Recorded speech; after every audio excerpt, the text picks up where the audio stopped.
సిరిసిల్ల శాసనసభ్యులు BRS working president KTR మాట్లాడిన మాటలు చూస్తూ ఉంటే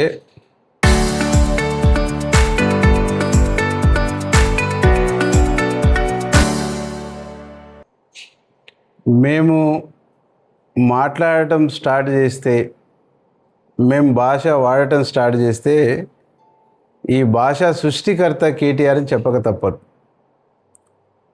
ఒంటి నిండా కొవ్వు అహంకారంతో కేటీఆర్ మాట్లాడిన మాటలు తీరు చూస్తూ ఉంటే ఒక రాష్ట్ర ముఖ్యమంత్రిని పట్టుకొని ఏం పదాలు మాట్లాడుతుండు కేటీఆర్. తెలంగాణ సమాజం మొత్తం చూస్తూ ఉంది, తెలంగాణ సమాజం మొత్తం గమనిస్తూ ఉంది. ప్రజలు ఒళ్ళంతా ఒలిసి కర్రు గాల్చి వాతలు పెట్టినా ఇంకా సిగ్గు రాకుండా, ఇంకా సొయ్యి లేకుండా ఎందుకు మీకు ఈ అహంకారము, ఎందుకు మీకు ఈ అహంకారపూరితమైనటువంటి ధోరణి? వరంగల్ పోయేసి వరంగల్ ఉద్యమగడ్డకు దండమని పెడతావు. వరంగల్లో రక్తం బారిచ్చింది నువ్వు కాదా? స్మృతి ఎన్కౌంటర్ చేసింది నువ్వు కాదా? ఉద్యమకారుల్ని అవమానించింది నువ్వు కాదా? అవమానాలు, మోసాలు మీ చిరునామా కదా. ఈరోజు మీరు మాట్లాడితే ఎట్లా కేటీఆర్ గారు? ఈరోజు రైతులకు సంబంధించినటువంటి అంశం మాట్లాడుతున్నాం. వరి వేస్తే ఉరి అన్న వెధవరు, వరి వేస్తే ఉరి అని మాట్లాడిన వెధవరు.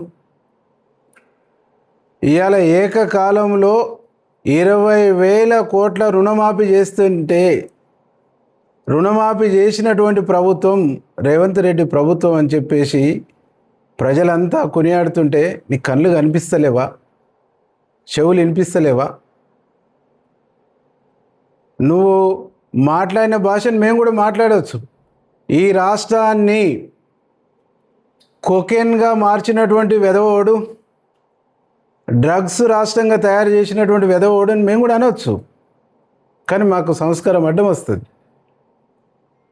ఈ రాష్ట్రాన్ని విధ్వంసం చేసినటువంటి వెధవోడని మేము కూడా మాట్లాడగలుగుతాం.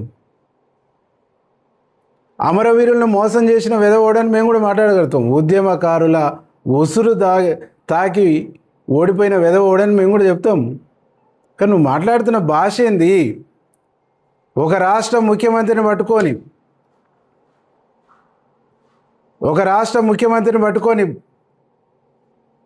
ప్రజల యొక్క ఆశీర్వాదంతో గెలిచినటువంటి ముఖ్యమంత్రిని పట్టుకొని ఈ రాష్ట్రంలో మీరు చేసినటువంటి పాపాలు, మీరు చేసిన విధ్వంసం, మీరు ఈ రాష్ట్రాన్ని సర్వనాశనం చేసి ఈ రాష్ట్రాన్ని చెరబట్టిన మీరు బొగ్గును వదల్లే, బూడిదను వదల్లే, భూముల్ని వదల్లే, అన్నిటిని చెరబట్టిరు మీరు. చివరికి అందంగా ఏది కనిపిస్తుంది దాన్ని కూడా వదల్లే మీరు. నువ్వు మాట్లాడితే ఎట్లా? నీ నోరుని పినాయిల్తో గడగాలంటారు ప్రజలు. నీకు అహంకారం తగ్గలేదు, మీ బలుపు తగ్గలేదని చెప్పేసి ప్రజలు భావిస్తూ ఉన్నారు. మీ బలుపు, మీ అహంకారం తగ్గించుకోండి. ప్రజలు ఎన్నికొచ్చినా బండకేసి ఉతుకుతుండ్రు. ఎమ్మెల్యే ఎన్నికల్లో ఉతికిరి. ఇప్పటికీ నీకు సిగ్గుంటే ప్రజలు ఎందుకు ఓడించారు అనేటువంటి రివ్యూ చేసుకోలేదు, గుణపాఠం తీసుకోలేదు. ఆ సోయి కూడా నీకు లేదు. జూబ్లీహిల్స్లో ఓడిస్తే రివ్యూ చేసుకొని మీ తప్పుల్ని ఒప్పుకునే సోయి కూడా నీకు లేదు. ప్రజలు ఎంత చితక కొట్టినా, ప్రజలు ఎన్నిసార్లు చెంపదెబ్బ కొట్టినా, ప్రజలు ఎన్నిసార్లు ఉమ్మేసినా సిగ్గు శరం లేకుండా ఎందుకు మాట్లాడుతారు మీరు? సోయిలేని భాష ఎందుకు మాట్లాడుతారు మీరు? తెలంగాణ ఉద్యమంలో ఇదే భాష వాడి ఇట్లనే రెచ్చగొట్టి దాదాపు 1,200 మంది బిడ్డలు అమరులైతే ఆ అమరుల శవాల మీద పేలాలు ఏరుకొని తిన్నటువంటి మీరు, ఆ అమరుల యొక్క త్యాగాల పునాదుల మీద భోగాలు అనుభవించిన మీరు, ఈరోజు మీరా మాట్లాడేది? మీరా మా ముఖ్యమంత్రి గురించి మాట్లాడేది? 9.5 సంవత్సరాల ఒక్క రేషన్ కార్డు అనేటువంటి సన్యాసులు మీరు మీరా మా గురించి మాట్లాడేది? తాళు తీస్తే తాట తీస్తే అంటారు. తాళు తీసే కల్చర్ నేర్పినటువంటి వెధవోడు నువ్వు కాదా? నీ గవర్నమెంట్ కాదా? తాళు తరుగు ఎక్కువ తూకము ఇవన్నీ మిల్లులకు అలవాటు నేర్పిందే నువ్వు కదా, పునాది వేసిందే నువ్వు కదా, సృష్టికర్తవు నువ్వే కదా. ఆ బ్రహ్మ సృష్టించినటువంటి బ్రహ్మవే నువ్వు కదా. ఇవాళ శ్రీరంగ నీతులు చెప్తే ఎట్లా కేటీఆర్? నువ్వు ఏం చేసినావు? 9.5 సంవత్సరాలే ఈ రాష్ట్రానికి. విద్యార్థులను మోసం చేసినావు, నిరుద్యోగులను మోసం చేసినావు, రైతులను మోసం చేసినావు, మహిళలను మోసం చేసినావు. సర్వం దోపిడీ, సర్వం మోసం తప్ప నువ్వు చేసిన ఘనకార్యం ఏంది? పబ్బులు కబ్బులు కల్చర్ తీసుకొచ్చిన తప్ప నువ్వు చేసినటువంటి ఘనకార్యం ఏంది? నీకు నిజంగా దమ్ము ధైర్యం ఉంటే 20,000 కోట్ల రుణమాఫీ జరగలేదు అని నువ్వు చెప్పగలిగితే చెయ్యి, సిరిసిల్లలో రాజీనామా చేసి ఓట్లాడుకు. నువ్వు సిద్ధపడు. మేము రాజకీయాల నుంచి తప్పుకుంటావు నువ్వు ఆడ గెలిస్తే. నువ్వు మీ యొక్క కల్చరు, మీ నాన్న కేసీఆర్ వచ్చి మాట్లాడినప్పుడల్లా రైతు బంధు పడ్డదని చెప్తున్నావు. ఎన్ని సభలు పెట్టిండు ఈ 2.5లో కేసీఆర్? ఎన్నిసార్లు ఫామ్ హౌస్ వదిలిపెట్టి వచ్చిండు?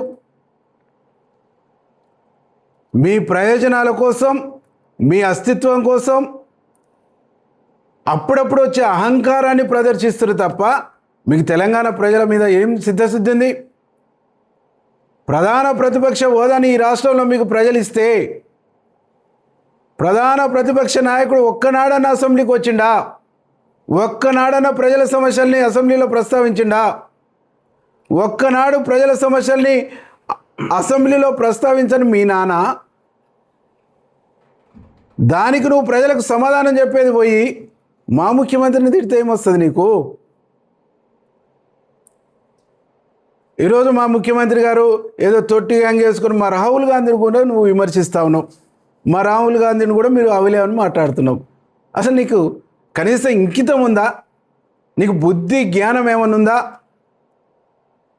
ఆ తల్లి సోనియా గాంధీ తెలంగాణ ఇస్తే ఆ తెలంగాణ పుణ్యమాని 10 సంవత్సరాలు మీ నాన్న ముఖ్యమంత్రిగా, నువ్వు మంత్రిగా ఎలగబెట్టినవు. తెలంగాణ ఇచ్చిన దేవత అని చెప్పేసి మీ నాన్న అసెంబ్లీలో మాట్లాడినరు. ఈ దేశం కోసం తండ్రిని, నానమ్మను కోల్పోయినటువంటి కుటుంబం, ఆ కుటుంబం వాళ్ళని పట్టుకొని నువ్వు ఏం మాట్లాడుతున్నావు? ఏంది నీ అహంకారం?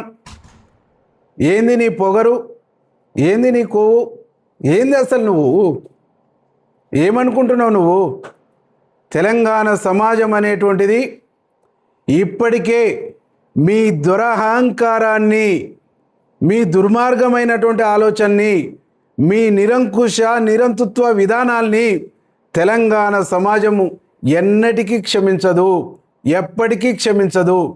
మీ అహంకారం, మీ దుర్మార్గం, మీ పొగరుబోతుతనం ఉన్నంతకాలం మీకు ఒక కొరడలాగా మిమ్మల్ని సపరేయటానికి రేవంత్ రెడ్డి ఉంటాడు అనేటువంటిది తెలంగాణ సమాజం గమనించింది. కాబట్టే మీకు సరైనటువంటి మొగోడు కావాలి కాబట్టి రేవంత్ రెడ్డిని తీసుకొచ్చి ఇలా ముఖ్యమంత్రి గారు చేసుకుని, మీకు సరైనటువంటి మొగోడు, సరైనటువంటి మొనగాడంటే మిమ్మల్ని కంట్రోల్ చేసి, మీకు ముగుదాడేసి, ఒకరిని ఫామ్ హౌస్లో, ఒకరిని క్లబ్బులలో పరిమితం చేసేటువంటి దమ్మున్న మొగోడు కాబట్టి ఇలా రేవంత్ రెడ్డిని ముఖ్యమంత్రి చేసిర్రు. నువ్వు నిజంగా అంత శక్తివంతుడు అయితే జూబ్లీహిల్స్లో ఎందుకు గెలిపించుకోలేకపోయినావు? కంటోన్మెంట్లో ఎందుకు గెలిపించుకోలేకపోయినావు? ఈరోజు పార్లమెంట్లో ఎందుకు గుండు సున్నా అయినావు? పార్లమెంట్లో గుండు సున్నా ఎందుకు అయినావు అనేటువంటిది ఇప్పటికీ నీ క్యాడర్కు, నీ ప్రజలకు చెప్పలేకపోతుంటివి. అసెంబ్లీలో నిన్ను ప్రజలు పనులు కూడా కొట్టింది ఎందుకంటే ఇప్పటికి నువ్వు గుణపాఠం తీసుకోలేకపోతుంటివి. ఇవన్నిటినీ, మీ తప్పుల్ని, మీ నేరాల్ని, మీ దుర్మార్గాల్ని కప్పిపుచ్చుకోవటానికి, ప్రజల్ని సైడ్ ట్రాక్ చేయడానికి ఆడుతున్నటువంటి రామారావు, ఒక డ్రామాకు తెరదించి ఆడుతున్న డ్రామారావు నీ డ్రామాలు బంద్ చేయి. నీ డ్రామా కంపెనీ ఇప్పటికే మూతపడ్డది. 2028-29 ఎన్నికల్లో నిన్ను ప్రతిపక్ష హోదా కూడా రానియమని చెప్పేసి మా ముఖ్యమంత్రి గారు చెప్పిండు. తప్పకుండా నీకు అది తప్పదు అని చెప్పేసి ఈ సందర్భంగా నేను హెచ్చరిస్తా ఉన్నా. నీ పార్టీ పతనా వ్యవస్థలో ఉంది. నీ పార్టీనే విశ్వసించేటువంటి పరిస్థితులు లేరు. ఎందుకు నీ పార్టీని తెలంగాణలో విశ్వసిస్తారు? 1200 మంది అమరవీరుల త్యాగాల్ని కుజించి దాన్ని తగ్గించి చెప్పినందుక? అమరుల త్యాగాల మీద, అమరుల రక్తతర్పణం మీద, అమరుల చితిపంటల మీద భోగాలు అనుభవించినందుక ఎందుకు మిమ్మల్ని ఉపేక్షిస్తారు? అమరుల చితిమంటల్ని భోగాలుగా మార్చుకొనినటువంటి వాళ్ళు ఎవరు? మీరు కాదా? ఉద్యమకారులు ఉసురు తీసుకుంది మీరు కాదా? కాబట్టి కేటీఆర్ గారు తస్మత్ జాగ్రత్త, నీ నోరు జాగ్రత్త. నీ నోరు దగ్గర పెట్టుకొని నీ బూతుల్ని కంట్రోల్ చేసుకుంటే మంచిది. తెలంగాణ సమాజం తరిమి తరిమి తరిమి వెంటబడి నిన్ను వదిలిపెట్టదనేటువంటి విషయాన్ని ఈ సందర్భంగా హెచ్చరిస్తాను. నువ్వు ఒక చదువుకున్నావు అని చెప్తావు, నువ్వు ఒక అజ్ఞానిలాగా మాట్లాడుతున్నావు, ఒక మూర్ఖుల్లాగా మాట్లాడుతున్నావు. పదవి పోయి అధికారం లేక పిచ్చి లేచి పిచ్చి కూతలు కూస్తున్నావు తప్ప నువ్వు మాట్లాడుతున్నటువంటి దాంట్లో ఏమాత్రం సత్యం లేదు, ఏమాత్రం వాస్తవం లేదనేటువంటి విషయాన్ని ఈ సందర్భంగా నీకు తెలియజేస్తా ఉన్నా. నేను నీకు సూటిగా 4-5 ప్రశ్నలు అడుగుతా కేటీఆర్, నువ్వు సమాధానం చెప్పు. నువ్వు వరి వేస్తే ఉరి అన్నది మీ నాన్ననా కాదా? మీ నాన్న మరి వరి వేస్తే ఉరి అన్నందుకు ఏమంటావు? నీ భాషనంతా మీ నాన్నకు అప్లై చేసి మాట్లాడతావా? రుణమాఫీ చేస్తానని చెప్పేసి విడతల వారీగా చేసి నువ్వు చేసింది వడ్డీకే సరిపోయి రైతుల నడ్డి విరగొట్టినందుకు మీ నాన్నను నిన్ను ఏమనాలి? ఏ భాషతోని ప్రస్తావించాలి? తెలంగాణ ఉద్యమంలో జైల్లోకి పోయి దెబ్బలు తిని 3rd డిగ్రీ అనుభవించినటువంటి వాళ్ళను మళ్ళీ మీరు DTCలో పెట్టి 3rd డిగ్రీ కొట్టి ఒక రాక్షస ఆనందాన్ని పొందిన మిమ్మల్ని ఏ భాషతో ప్రస్తావించాలి? రైతులు కల్లాలలో మొలకలు మొలిచి దాదాపుగా నేను హైదరాబాద్ ప్రెస్ మీట్లో చూపించిన కళ్ళం మీదనే గుండె ఆగిపోయిన రైతు, బస్తాలు నింపుతూ గుండె ఆగిపోయినటువంటి అన్న, ఇట్లాంటి అనేక క్యాప్షన్స్ పెట్టి మా మీడియా మిత్రులంతా సమాజానికి చూపించారు. ఆ ఆత్మహత్యలన్నీ నీ కొనుగోలు లోపాల మూలంగానే జరిగినందుకు నిన్ను ఏ భాషతో ప్రస్తావించాలి కేటీఆర్ గారు? ఈరోజు ధరణి తీసుకొచ్చి లక్షలాది ఎకరాల భూమిని రైతుల నుంచి గుంజుకొని దందాలు చేసిన మిమ్మల్ని ఎలాంటి దగులుబాజు భాషతో మాట్లాడాలి మిమ్మల్ని? ఈ రాష్ట్రంలో గొర్రెల స్కామ్, చేపల scam, Barla scam, Kaleshwaram scam, ఈ రేసింగ్ స్కామ్, దళితుల భూములలో దగా, ఇట్లా నీకు కేసీఆర్ అంటేనే ఆ రాహుల రాజ్యం అంతా స్కాముల రాజ్యం అని చెప్పేసి ప్రజలు భావించారు కదా. మరి ఆ రాహుల రాజ్యంలో స్కాములు చేసిన మిమ్మల్ని ఏ భాషతో మాట్లాడాలి? ఈరోజు మా ముఖ్యమంత్రి మీద మీకు ఎందుకు ఈర్ష్య అంటే, మీరు చేసినటువంటి అప్పుల్ని తప్పుల్ని తూర్పారబట్టి మీ నేరాల పాపాల పుట్టల్ని బద్దలు కొట్టి ప్రజల ముందు మిమ్మల్ని దోషులుగా నిలబెడుతుంది కాబట్టి, ప్రజల ముందు మిమ్మల్ని దొంగలుగా నిలబెడుతుంది కాబట్టి, ప్రజల ముందు మీరు చేసినటువంటి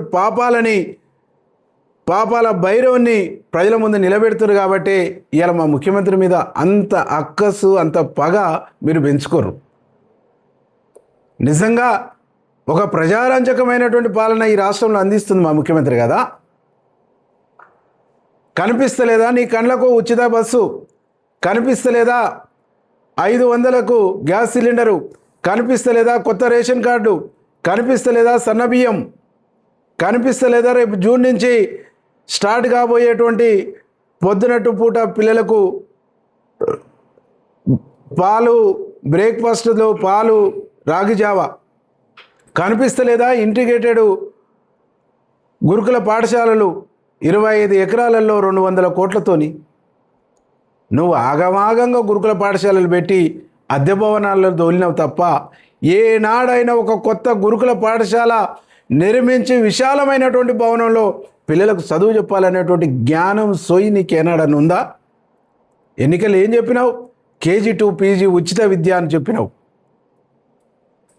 నా మనవడి తినేటువంటి సన్న బియ్యం, నా మనవడి పల్లెములు ఏమున్నాయో పేదవాడి పల్లెములు అయ్యి ఉన్నాయి. ఎన్ని డైలాగులు, ఎన్నెన్ని మోసాలు, ఎన్నెన్నో హామీలు, ఎన్నెన్ని దుర్మార్గాలు. కాబట్టి కేటీఆర్ గారు రైతుల గురించి ఒక రాబందు మాట్లాడితే ఎంత అసహ్యంగా ఉంటుందో, ఇవాళ ఈ రాష్ట్రాన్ని ఒక రాబందులాగా, ఒక జలిగలాగా, రైతుల రక్తం దాగిన, రైతుల ఉసురు పోసుకున్న ఒక పాపి, ఒక రక్త పిశాచి కేటీఆర్ ఇలా ఒలకబోస్తున్నటువంటి మాటల్ని ప్రజలు ఈసడించుకుంటారు, అసహించుకుంటారు. దాదాపు 6,000 పైచిలకు మంది రైతులు నీ ప్రియలో ఆత్మహత్య చేసుకోరు. 2014లో 1,400 పైచిలకు ఆత్మహత్యలు చేసుకోరు. 2015లో ఆత్మహత్యలు చేసుకోరు. 2016లో ఆత్మహత్యలు చేసుకోరు.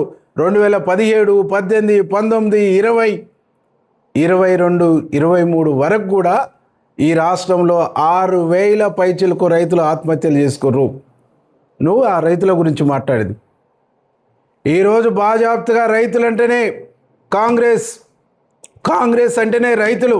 రైతులకు ఉచిత కరెంట్ ఇచ్చింది కాంగ్రెస్, రైతులకు రుణమాఫీ చేసింది కాంగ్రెస్, రైతులకు సబ్సిడీలు ఇచ్చింది కాంగ్రెస్, రైతుల సంక్షేమం కోసం పాటుపడ్డది ఈ దేశంలో, ఈ రాష్ట్రంలో కాంగ్రెస్ తప్ప ఇంకొకటి కాదు అనేటువంటి ఒక విషయాన్ని ఈ సందర్భంగా గుర్తు చేస్తూ ఉన్నాం.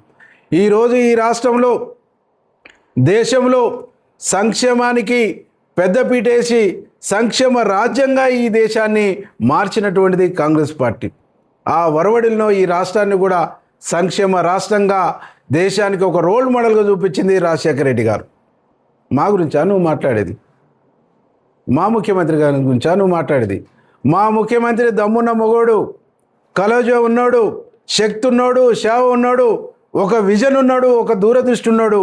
కాబట్టే ఈరోజు పార్లమెంటులో తీసుకొచ్చేటువంటి అనేక దుర్మార్గమైనటువంటి చట్టాలకు వ్యతిరేకంగా దక్షిణాదిని భారతదేశాన్ని రాహుల్ గాంధీకి తోడుగా ఐక్యం చేయగలిగిండు, పార్లమెంటులో ఓడించగలిగిండు బీజేపీని. నువ్వేం చేసినావు?